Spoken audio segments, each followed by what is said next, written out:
नमस्कार, live 11 media में आपका स्वागत है। आइए जानते हैं देश भर की प्रमुख खबर को। दिल्ली के मुख्यमंत्री रेखा गुप्ता ने शुक्रवार को दिल्ली विधानसभा में सार्वजनिक स्वास्थ्य अवसंरचना और स्वास्थ्य सेवाओं के प्रबंधन पर नियंत्रण एवं महालेखन परीक्षक की रिपोर्ट पेश की, जिसमें आम आदमी पार्टी सरकार के तहत धन का कम उपयोग, परियोजना निष्पादन में देरी, कर्मचारियों और दवाओं की कमी का खुलासा किया है। भारतीय युवा कांग्रेस ने किया प्रदर्शन। भारतीय युवा कांग्रेस के कार्यकर्ताओं ने पुणे के लश्कर पुलिस स्टेशन के बाहर विरोध प्रदर्शन किया, जहां आरोपी दत्तात्रेय रामदास गाडे को गिरफ्तार के बाद रखा गया है। कार्यकर्ताओं ने नारे लगाए और दोषियों के लिए मौत की सजा के साथ साथ राज्य के गृह मंत्री सीएम देवेंद्र फडणवीस के इस्तीफे की मांग की।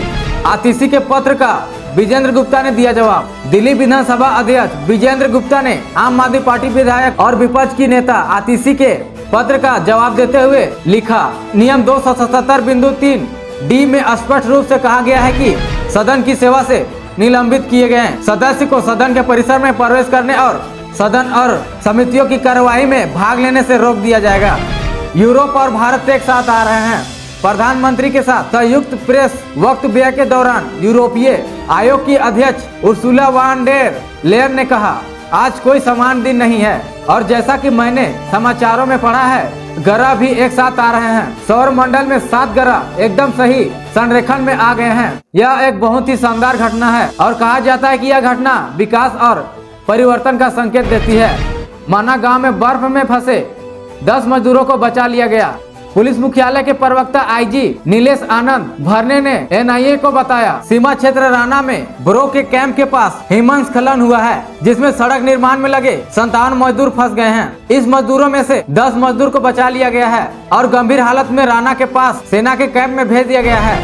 तेलंगाना सुरंग रेस्क्यू ऑपरेशन 12 विभागों के सहयोग से युद्ध स्तर पर काम किया जा रहा है। तेलंगाना में एसएलबीसी सुरंग ढाने की घटना पर कांग्रेस विधायक डॉक्टर चिकडू वामसी कृष्णा ने कहा, घटना हुए आज 7वां दिन है। आज 12 विभागों के सहयोग से युद्ध स्तर पर काम किया जा रहा है। जो भारत विशेषज्ञ है वे यहाँ काम कर रहे हैं।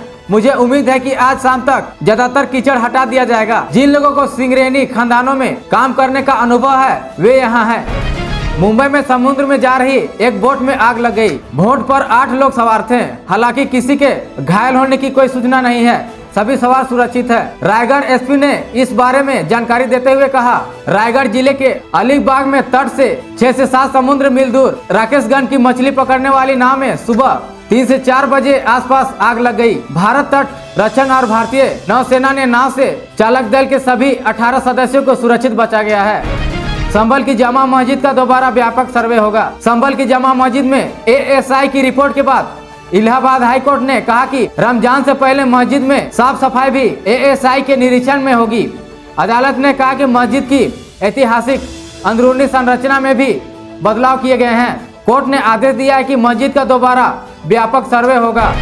मुख्यमंत्री श्री हेमंत सोरेन ने राज्य कर्मी स्वास्थ्य बीमा योजना का शुभारंभ किया। 2014 में श्री हेमंत सोरेन द्वारा ही इस योजना को शुरू करने की योजना थी, लेकिन उस समय यह योजना लागू नहीं हो सका।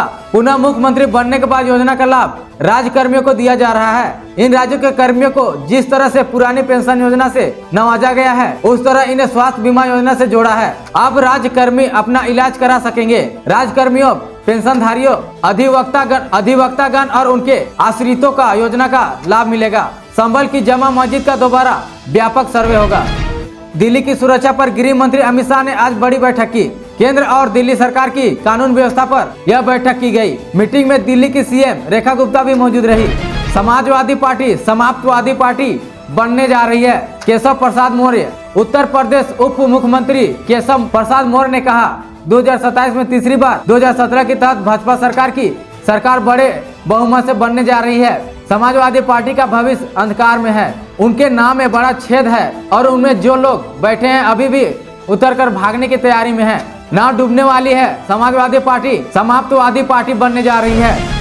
संभल मस्जिद में अभी नहीं होगा रंगाई पोताई। इलाहाबाद हाईकोर्ट यूपी के संभल की जामा मस्जिद पर इलाहाबाद हाईकोर्ट ने फैसला सुनाया है। एएसआई की रिपोर्ट के बाद अदालत ने फैसला सुनाया कि मंदिर में अभी रंगाई पोताई नहीं किया जा सकता है। कोर्ट ने कहा कि मस्जिद में अभी पेंट की जरूरत नहीं है। उत्तर प्रदेश प्रयागराज महाकुंभ 2025 के समापन के बाद भी बड़ी संख्या में श्रद्धालु स्नान के लिए त्रिवेणी संगम पहुंच रहे हैं। वहीं अयोध्या के श्री राम जन्मभूमि मंदिर में रामलला के दर्शन के लिए बड़ी संख्या में श्रद्धालु अयोध्या पहुंच रहे हैं। नेपाल में आ गए भूकंप में किसी की मौत या घायल होने की कोई खबर नहीं।